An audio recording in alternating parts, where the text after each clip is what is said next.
dito sa first quarter. Mainit itong Ginebra San Miguel. Struthers, pag-hit niya, foul. At teka, aba, Season and Struthers, nagkakaangala na. Oo, actually, maaalala mo rin nung kanilang knockout match, yung elimination. Itong dalawa yung nagbabantayan. Yung first game ng semi, si Gayoso naman, ang nagbigay dito kay Lamont Struthers.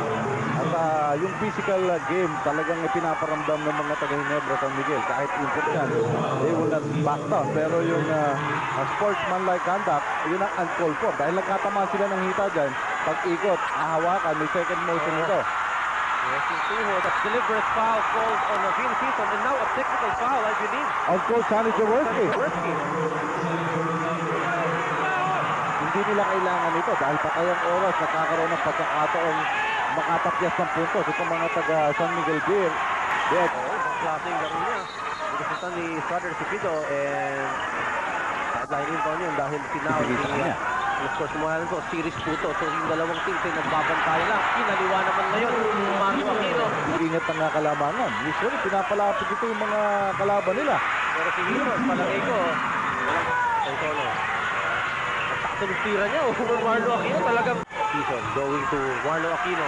Nawalis, Babylonia, the series is in favor of San Miguel. Bago sa third quarter, Atay Tono, aba, hinigaan si Marlo Aquino.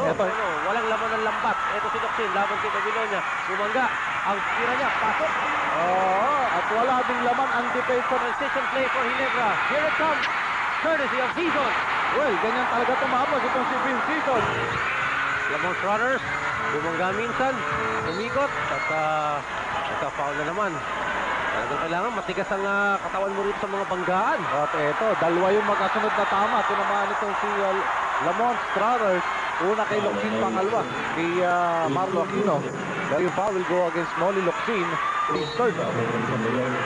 Si Struthers kinakapa yung kanyang bato. Humingi na ng injury timeout. Rado ang San Miguel Beer para kay Lamont Struthers na tinitignan ng doktor ngayon. Well, dun sa play na yun, tatlo halos ang makakalaban ni Lamont Struthers. Papasok pa ito. Nandito ito sa may ilalim. Pagpasok niya, tatlo ang sasalubong sa kanya. Ang papaul dito sa kanyang kay Noli Locsin. Ayun, yung hataw na yun. Mamaya si Marlo, ayun.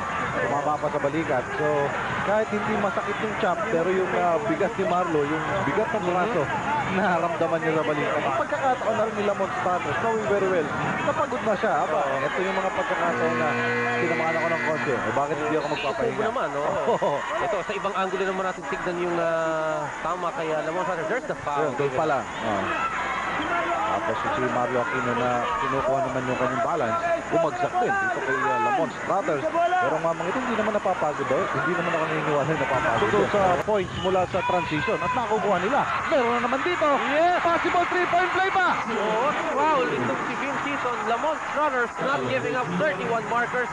For Lamont Struthers, 8 here in the quarter. Mukhang maawit. Ito si Baldavid. Bigay kay Noli Locsin. Locsin. Sila ni Franklin Oba nagkakadikita na. Natawa si Noli Locsin. Alam na, inakap siya nito si Franklin. Pero ordinary foul lang ibinigay.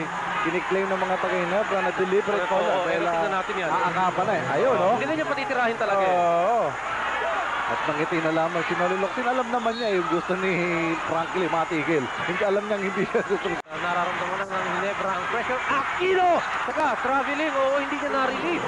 Nag-anticipate actually si Marlo. Iniwan ni Baldavid. Reverse. Ayan. Hindi minsan kumiskol si Baldavid. Pero what a time. Hirap na hirap ang Ginebra pumuto. Rising several notches higher. Runners over Hizon. Yes. 88. Kanina, Seb makuha yung bola. Here's the give and go for Nelson Dabol. Asaytono. And labas, tignan natin. 4 seconds to shoot para sa Ginebra. Hizon. Palpal ni Runners. At naubusan na. Ng oras, 24-second violation. Runners. Ang tira niya. Wala. Rebound. Kaidek. Pasok! 1.6 seconds remaining. Pero Ginebra can still call a timeout. Yes. And inbound from their front court. 1.6 seconds remaining. Alang Hedek, big basket. Merong timeout ang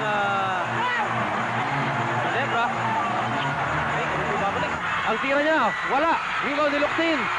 Pumasok! It will count plus the foul. A big shot.